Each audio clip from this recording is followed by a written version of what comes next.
সুপ্রিয় দর্শক, অবশেষে দেশের মাটিতে পা রাখছেন সাংবাদিক ইলিয়াস হোসেন এবং পিনাকি ভট্টাচার্য। আসেন, অসমাপ্ত কাজ আজ আমরা সম্পাদন করি, ইতিহাসের দায় মোচন করি। ধানমন্ডি 32 নাম্বার থাকবে না।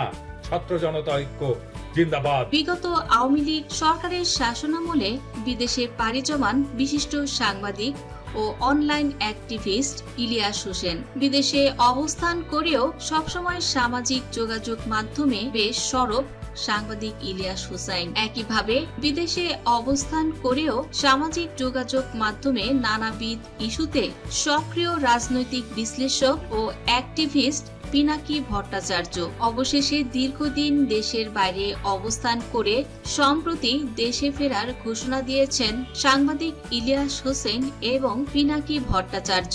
সরাসরি শেখ হাসিনাকে চ্যালেঞ্জ ছুড়ে দিয়েছেন পিনাকি ভট্টাচার্য।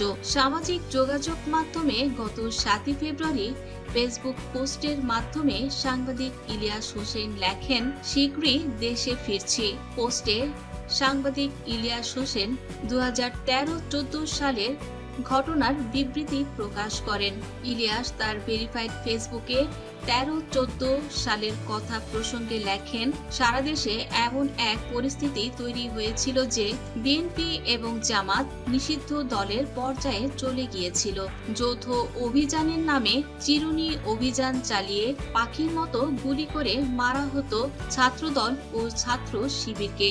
ইলিয়াস লেখেন, পরিস্থিতি এমন দাঁড়িয়েছিল যে তাদের মারলে যেন কোনো বিচার নেই। বিগত আওয়ামী লীগের সরকারের আমলে হরতাল বা অবরোধে কেমন পরিস্থিতি ছিল তার বর্ণনা দিয়ে ইলিয়াস হোসেন লেখেন, হরতাল কিংবা অবরোধের ডাক দেয়া হলেই সড়কের মোড়ে মোড়ে আওয়ামী লীগ সন্ত্রাসীদের সশস্ত্র মহড়া চলত। মাঝে মধ্যেই ছাত্রলীগের সন্ত্রাসীরা পিটিয়ে মেরেছে পিকেটারদের।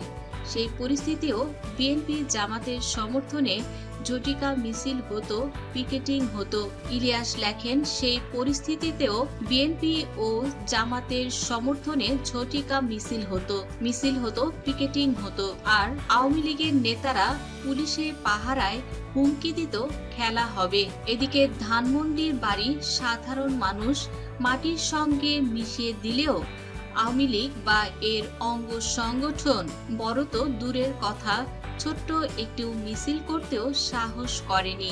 এই ভিত্তিতে ইলিয়াস লিখেন, পুলিশ এখন গুলি করে না, বিজেপিরও কোনো টহল নেই, তারপরও তাদের আব্বার বাড়ি মাটির সঙ্গে মিশিয়ে দেয়া হলো, অথচ গোটা শহরে একটা ছোট মিছিল করার সাহস করে উঠতে পারল না আওয়ামী লীগের কোনো পর্যায়ের অঙ্গ সংগঠন। তারাই আবার সাহস শেখাতে আসে। এ পর্যায়ে আওয়ামী লীগ নেতাদের ইঙ্গিত করে ইলিয়াস হোসেন লেখেন, দেশের বাইরে থেকে হুমকি দেয়া হচ্ছে, তাদের তালিকা তৈরি করা হচ্ছে, তালিকা তৈরি করতে থাকুক। তবে এটা বলি, বাংলাদেশে হাসিনা অধ্যায় একেবারে শেষ, চিরতরেই শেষ। ইলিয়াস হোসেন লিখেন, হুমকি ধুমকি দিলে বিপদে পড়বে আওয়ামী লীগ নেতারাই। হুমকি দিলে এবার তো ধানমন্ডি 32 গুড়িয়ে দেয়া হয়েছে, এরপর অপারেশন টুঙ্গিপাড়া। সর্বশেষ তিনি খেলতে চাইলে শেখ হাসিনাকে উদ্দেশ্য করে তিনি লেখেন, খেলতে চাইলে বাংলাদেশে আয়। এদিকে ইলিয়াস হোসেন এবং পিনাকি ভট্টাচার্য তারা দেশে আসারও প্রস্তুতি নিচ্ছেন। পোস্টটিতে তিনি উল্লেখ করেননি কে কে ইলিয়াস হোসেনের সঙ্গে বাংলাদেশে আসছেন। ধারণা করা হচ্ছে বিশিষ্ট সাংবাদিক ইলিয়াস হোসেন এবং পিনাকি ভট্টাচার্য একসঙ্গেই তারা বাংলাদেশে আসছেন খুবই শীঘ্রই।